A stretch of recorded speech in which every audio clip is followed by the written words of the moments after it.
royaume de sacrificateurs. Dieu nous a investi, son peuple croyant sur terre, de l'autorité par laquelle nous pouvons déterminer les destinées des nations et des gouvernements. Il s'attend à ce que nous utilisions cette autorité pour sa gloire et pour notre bien.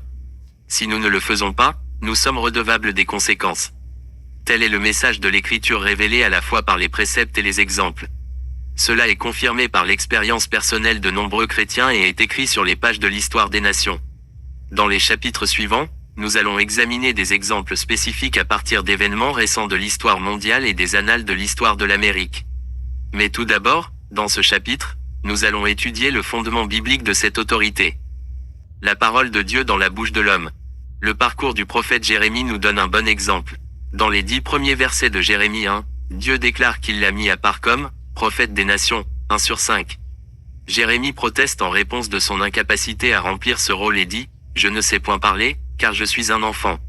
Cependant, Dieu réitère son appel dans des termes plus forts et il conclut en disant « Regarde, je t'établis aujourd'hui sur les nations et sur les royaumes pour que tu arraches et que tu abattes, pour que tu ruines et que tu détruises, pour que tu bâtisses et que tu plantes. » V. 10, 27. Quelle situation exaltante pour un jeune homme d'être établi sur les nations et sur les royaumes. Il s'agit d'une autorité qui se situe sur un plan plus élevé que les forces normales formant la politique d'un royaume. Si l'on en juge par les apparences, la carrière ultérieure de Jérémie donne fort peu d'indications d'une telle autorité. Au contraire, son message a presque été rejeté par tous et il était lui-même continuellement sujet à l'indignité et à la persécution. Il a langui en prison pendant plusieurs mois et a été de nombreuses fois près de la mort soit par exécution, soit par privation. Pourtant, le cours de l'histoire a prouvé l'autorité de Jérémie et de son message. Ces messages prophétiques révèlent les destinées d'Israël et de presque toutes les nations environnantes du Moyen-Orient, ainsi que celles des autres nations de la terre. 2500 ans se sont écoulés. À la lumière de l'histoire, il est maintenant possible de faire une évaluation objective. Tout au long des siècles, la destinée de chacune des nations a suivi exactement le cours de ce qu'avait prédit Jérémie. Plus nous comparons avec soin les différentes histoires avec les prophéties de Jérémie, plus nous trouvons qu'elles correspondent. En fait, Jérémie était vraiment établi sur les nations et les royaumes, et, par les prophéties qu'il annonçait, il est devenu l'arbitre de leur destinée. Quel était le fondement d'une aussi formidable autorité? La réponse se trouve dans Jérémie 1 sur 9, et l'Éternel me dit, « Voici, je mets mes paroles dans ta bouche. » L'autorité se trouve dans les paroles mêmes de Dieu, données à Jérémie, car celles qu'il prononçait n'étaient pas les siennes, mais celles que Dieu lui avait données, elles étaient aussi efficaces dans la bouche de Jérémie que si elles étaient directement sorties de celle de Dieu. Dans toutes les affaires terrestres, le dernier mot appartient à Dieu. Parfois, cependant, Dieu veut que sa parole soit énoncée à travers la bouche d'un homme. Une telle parole, 28, peut être annoncée publiquement par la prophétie, ou comme une interprétation digne d'autorité de l'Écriture. Le plus souvent, elle est énoncée dans la prière par une requête ou une intercession. Il est important de noter que Jérémie avait une double relation envers le gouvernement de son époque. Sur le plan naturel, en tant que citoyen de Judée, il était soumis au gouvernement de sa nation, représenté par le roi et les princes. En aucun cas il n'a prêché ou pratiqué la subversion politique ou l'anarchie. Il n'a jamais non plus cherché à s'évader ou à résister aux décrets que le gouvernement prenait à son encontre, même si parfois ils étaient arbitraires et injustes. Sur le plan spirituel auquel Dieu l'avait élevé par son ministère prophétique, Jérémie exerçait l'autorité sur les mêmes dirigeants auxquels il était soumis sur le plan naturel. Partager le trône avec Christ. Le ministère de Jérémie illustre un principe qui est le plus souvent révélé dans le Nouveau Testament, celui que tout chrétien a une double nationalité. Par la naissance naturelle, il est citoyen d'une nation terrestre, soumis à toutes les ordonnances et exigences de ce gouvernement légal. Par la nouvelle naissance spirituelle, c'est-à-dire par la foi en Christ, il est également citoyen du royaume céleste de Dieu. C'est le fondement de l'affirmation déjà citée de Paul au chapitre précédent, « Nous sommes citoyens des cieux ». Philippiens 3 sur 20, traduit de l'anglais. En tant que citoyen du ciel, le chrétien est soumis aux lois du royaume céleste. Il a également le droit de partager son autorité. C'est de ce royaume dont David parle dans le psaume 103 sur 19, « L'Éternel a établi son trône dans les cieux, et son règne domine sur toutes choses. » Le royaume de Dieu domine. 29. Sur tous les autres royaumes et toutes les forces en œuvre sur la terre. C'est le but de Dieu de partager l'autorité de son royaume avec son peuple. Dans Luc 12:32, Jésus rassure ses disciples, « Ne crains point, petit troupeau, car votre Père a trouvé bon de vous donner le royaume. » Cette assurance ne dépend pas de la force numéraire du troupeau, car c'est un petit troupeau, une compagnie de brebis au milieu des loups. Matthieu 10h16. L'assurance que le royaume nous appartient est fondée sur le bon plaisir du Père, la résolution de celui qui opère toutes choses d'après le conseil de sa volonté. Éphésiens 1h11. En tant que chrétien, notre position dans le royaume de Dieu est déterminée par notre union avec Christ. Paul explique cela dans Éphésiens 2/4-6 qui est ainsi traduit dans la version Darby, « Mais Dieu, qui est riche en miséricorde, à cause de son grand amour dont il nous a aimés, alors même que nous étions morts dans nos fautes, nous a vivifiés ensemble avec le Christ, vous êtes sauvés par la grâce, et nous a ressuscités ensemble, et nous a fait asseoir ensemble dans les lieux célestes dans le Christ. » La grâce de Dieu nous identifie à Christ de 3 façons successives. D'abord, il nous a vivifiés ou rendus vivants. Nous partageons la vie de Christ. Ensuite, nous sommes ressuscités, comme Christ l'a été du tombeau. Nous partageons la résurrection de Christ. Enfin, nous sommes assis sur le trône dans le royaume céleste. Nous partageons l'autorité royale de Christ sur le trône.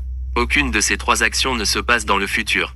Tout est affirmé au passé, comme un fait déjà accompli. Chacune de ces 3 phases est accessible non pas par nos efforts ou nos mérites, mais uniquement en acceptant par la foi notre union avec Christ. Dans Éphésiens 1h20-21, Paul décrit la position d'autorité suprême à laquelle Christ a été élevé par le Père, en le ressuscitant des morts, et en le faisant asseoir à sa droite. 30. Dans les lieux célestes, au-dessus de toute domination, de toute autorité, de toute puissance, de toute dignité et de tout nom qui se peut nommer. L'autorité de Christ à la droite de Dieu n'écarte pas forcément toute autre forme d'autorité ou de gouvernement, mais elle les domine. La même vérité est exprimée par le titre donné par 2 fois à Christ dans l'Apocalypse, Roi des rois et Seigneur des seigneurs. Apocalypse 17h14, 19h16, Christ est le souverain suprême de tous les souverains et le gouverneur de tous les gouvernements. C'est cette position sur le trône qu'il partage avec son peuple. Comment pouvons-nous comprendre la grandeur de ce qui a été mis à notre disposition ? La prière de Paul dans les versets précédents du chapitre 1 nous donne la réponse, afin que le Dieu de notre Seigneur Jésus-Christ, le Père de gloire, vous donne un esprit de sagesse et de révélation, dans sa connaissance, et qu'il illumine les yeux de votre cœur, pour que vous sachiez quelle est l'espérance qui s'attache à son appel, quelle est la richesse de la gloire de son héritage qu'il réserve aux saints, et quelle est envers nous qui croyons l'infinie grandeur de sa puissance, se manifestant avec efficacité par la vertu de sa force. Il l'a déployé en Christ en le ressuscitant des morts et en le faisant asseoir à sa droite dans les lieux célestes. Éphésiens 1h17-20. Cette révélation ne peut pas venir de notre raisonnement naturel ou de notre connaissance. Elle ne peut venir que du Saint-Esprit. Il est celui qui illumine les yeux de notre cœur, et qui nous montre 2 vérités. Celle que l'autorité de Christ est suprême sur l'univers, et celle que la même puissance qui a ressuscité Christ dans cette position d'autorité est maintenant à l'œuvre, en nous qui croyons. Dans 1 Corinthiens 2, Paul explique davantage ces vérités qui ne sont révélées aux chrétiens que par le Saint-Esprit. Il dit, « Nous prêchons la sagesse de Dieu mystérieuse. » 31. Et cachée, que Dieu, avant les siècles, avait destinée pour notre gloire, sagesse qu'aucun des chefs de ce siècle n'a connue, car, s'ils l'eussent connue, ils n'auraient pas crucifié le Seigneur de gloire. V. 7 et 8, cette sagesse mystérieuse et cachée révèle Christ comme Seigneur de gloire. C'est pour notre glorification, car elle nous montre que, par notre union avec lui, nous partageons sa gloire. Paul continue, mais, comme il est écrit, ce sont des choses que l'œil n'a point vues, que l'oreille n'a point entendues, et qui ne sont point montées au cœur de l'homme, des choses que Dieu a préparées pour ceux qui l'aiment. Dieu nous les a révélées par l'Esprit. V. 9 et 10. Paul souligne de nouveau que la connaissance de ces choses ne vient pas de nos sens ou de nos ressources intérieures, de la raison de l'homme ou de son imagination, mais de l'illumination du Saint-Esprit. Au verset 12, Paul résume cela ainsi, « Or, nous n'avons pas reçu l'esprit du monde, mais l'esprit qui vient de Dieu, afin que nous connaissions les choses que Dieu nous a données par sa grâce. » L'une des choses qui nous est ainsi donnée, c'est notre position en Christ à la droite du Père. Paul oppose ici 2 sources de connaissance. L'esprit du monde nous révèle les choses du monde. Par lui, nous prenons conscience de notre citoyenneté terrestre avec ses droits et ses responsabilités. Mais, l'esprit qui vient de Dieu, nous montre le royaume de Christ et la place que nous y avons. Par lui, nous connaissons nos droits et nos responsabilités de citoyens du ciel. Si, parfois, notre position avec Christ sur le trône semble lointaine ou irréelle, la raison en est simple, nous n'avons pas reçu la révélation que le Saint-Esprit nous donne par les Écritures. Sans celle-ci, nous ne pouvons ni comprendre ni profiter des avantages de notre citoyenneté céleste. Au lieu de régner en roi, nous nous retrouvons à peiner comme des 32 esclaves. De l'esclavage à la ROYAUTE. Depuis le commencement, le dessein de Dieu est de partager avec l'homme sa domination sur la terre. Genèse 1h26 affirme le but de la création de l'homme, puis Dieu dit, « Faisons l'homme à notre image, selon notre ressemblance, et qu'il domine sur toute la terre. » À cause de sa désobéissance, Adam et ses descendants ont perdu leur position de domination. Au lieu de régner dans l'obéissance comme des rois, ils ont été assujettis comme esclaves au péché et à Satan. Cependant, la domination perdue par toute la race humaine à cause d'Adam est redonnée aux chrétiens. Si, par l'offense d'un seul, Adam, la mort a régné par lui seul, à plus forte raison ceux qui reçoivent l'abondance de la grâce et du don de la justice régneront-ils dans la vie par Jésus-Christ lui seul. Romains 5h17, les conséquences de la désobéissance d'Adam et de l'obéissance de Christ se manifestent toutes deux dans cette vie. La mort règne maintenant sur les incroyants. De la même façon, les chrétiens règnent maintenant dans la vie par Christ. Par notre union avec lui, nous sommes élevés pour partager son trône et régner avec lui dès à présent. La volonté de Dieu dans la rédemption de l'homme reflète son désir original lorsqu'il l'a créé. La grâce rédemptrice de Dieu détache l'homme de sa position d'esclave et lui rend sa position de domination. Dans l'Ancien Testament, cela est démontré par la délivrance d'Israël de l'esclavage d'Égypte. Dans Exode 19/6, Dieu déclare à Israël le but pour lequel il a racheté le peuple, « Vous serez pour moi un royaume de sacrificateurs et une nation sainte ». L'expression « un royaume de sacrificateurs » nous parle de la domination rétablie, de la royauté à la place de l'esclavage. Dieu a offert à Israël un 33. Double privilège, celui d'exercer un ministère de sacrificateur et celui de régner comme des rois. Comme nous le verrons dans les chapitres suivants, certains grands saints d'Israël comme Daniel ont répondu à cet appel. Cependant, la plupart ont négligé d'accepter les promesses de grâce de Dieu. Dans le Nouveau Testament, Dieu renouvelle l'appel donné au commencement à Israël à ceux qui sont rachetés par la foi en Christ. Dans 1 Pierre 2/5, les chrétiens sont appelés « un saint sacerdoce ». En tant que sacrificateurs du Nouveau Testament, leur ministère consiste à offrir des sacrifices spirituels agréables à Dieu par Jésus-Christ. Les sacrifices spirituels offerts par les chrétiens sont les différentes formes de prière, en particulier l'adoration et l'intercession. Puis, dans 1 Pierre 2/9, les chrétiens sont encore appelés « un sacerdoce royal ». Cette expression correspond exactement à celle d'Exode 19/6, un royaume de sacrificateurs. Dans le livre de l'Apocalypse, la même expression s'applique 2 fois à ceux qui sont rachetés par la foi en Jésus-Christ. Dans Apocalypse 1/5-6, nous lisons « À celui qui nous aime, Christ, qui nous a lavés de nos péchés par son sang et qui a fait de nous un royaume, des sacrificateurs pour Dieu son Père. » Puis, dans Apocalypse 5/9-10, « Et tu as racheté pour Dieu par ton sang des hommes, tu as fait d'eux un royaume et des sacrificateurs pour notre Dieu. » En tout, la volonté de Dieu de faire de son peuple racheté, un royaume de sacrificateurs, est affirmée 4 fois dans l'Écriture, 1 fois dans l'Ancien Testament et 3 fois dans le Nouveau. Dans ces 3 exemples, le but de Dieu est présenté non pas comme quelque chose qui doit arriver dans le futur, mais comme un fait déjà accompli pour nous en tant que chrétiens par notre position en Christ. 34. Nous REGNONS par la prière. Dans le psaume 110/1-4, David donne une image de Christ régnant en roi et sacrificateur avec son peuple. Chaque détail de cette scène est significatif et mérite une attention particulière. Le langage inspiré et imagé que David utilise doit être interprété en se référant à d'autres passages de l'Écriture. Au premier verset, nous avons la révélation de Christ le roi, assis sur le trône à la droite du Père, parole de l'Éternel à mon Seigneur, assieds-toi à ma droite, jusqu'à ce que je fasse de tes ennemis ton marchepied. Aucun verset de l'Ancien Testament n'est cité aussi souvent que celui-ci dans le Nouveau. Dans 3 évangiles, Jésus cite les paroles de David et se les applique à lui-même, Matthieu 22h44, Marc 12h36, Luc 20h42-43. Pierre les applique également à Jésus dans son sermon le jour de la Pentecôte, Acte 2h34-35. La vérité de la royauté de Christ est aussi présentée par David dans le psaume 2/6, dans lequel le Père déclare « C'est moi qui ai oint mon roi sur Sion, ma montagne sainte ». Dans le psaume 110/4, David complète l'image par la révélation de Christ le sacrificateur, l'Éternel l'a juré, et il ne s'en repentira point, tu es sacrificateur pour toujours à la manière de Melchisédek.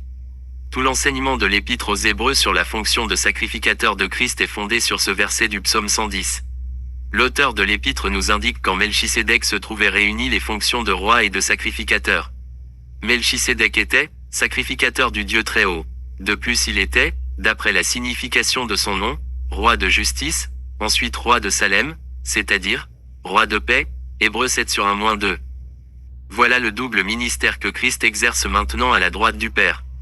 Il règne en tant que roi. En tant que sacrificateur, il intercède, étant toujours vivant pour intercéder. 35. En leur faveur, Hébreux 7h25. Le verset 2 décrit la façon dont l'autorité de la royauté de Christ s'exerce. L'Éternel étendra de Sion le sceptre de ta puissance, domine au milieu de tes ennemis. C'est la situation actuelle du monde. Les ennemis de Christ n'ont pas été assujettis, mais sont toujours à l'œuvre s'opposant à son règne et à son royaume. Cependant, Christ a été élevé et l'autorité sur toute chose lui a été donnée. Il règne désormais, au milieu de ses ennemis. David parle du sceptre de ta puissance. C'est par lui que Christ règne. Le sceptre, dans l'Écriture, est la marque de l'autorité dirigeante. Lorsque Moïse a étendu son sceptre, les plaies de Dieu sont venues sur l'Égypte et les eaux de la mer Rouge se sont séparées devant Israël. Exode 7-14. En tant que grand sacrificateur et chef de la tribu de Lévi, Aaron avait un sceptre sur lequel était inscrit son nom, Nombre 17/3. C'est la même chose pour Christ. Son autorité est rendue effective par l'utilisation de son nom. Dans l'image donnée par David, le sceptre n'est pas étendu par la main de Christ, mais est étendu de Sion.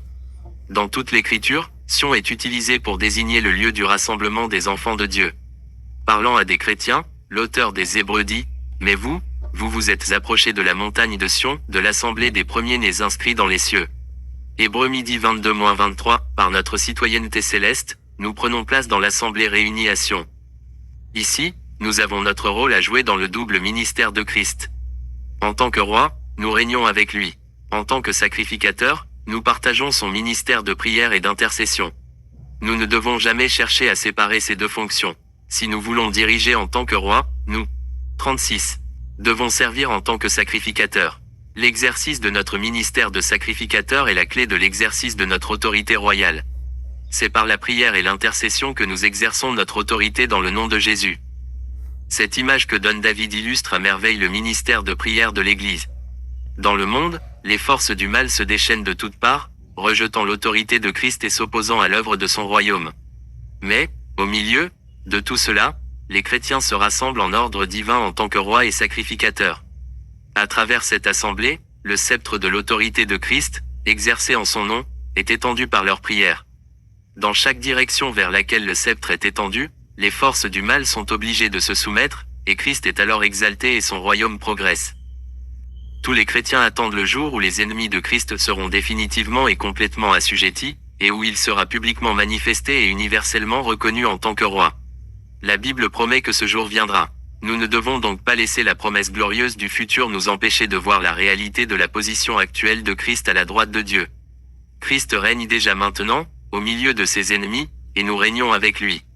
Il est de notre responsabilité d'exercer l'autorité qui est la nôtre en son nom, et face à toutes les forces mauvaises de démontrer que Christ est déjà roi des rois et seigneur des seigneurs.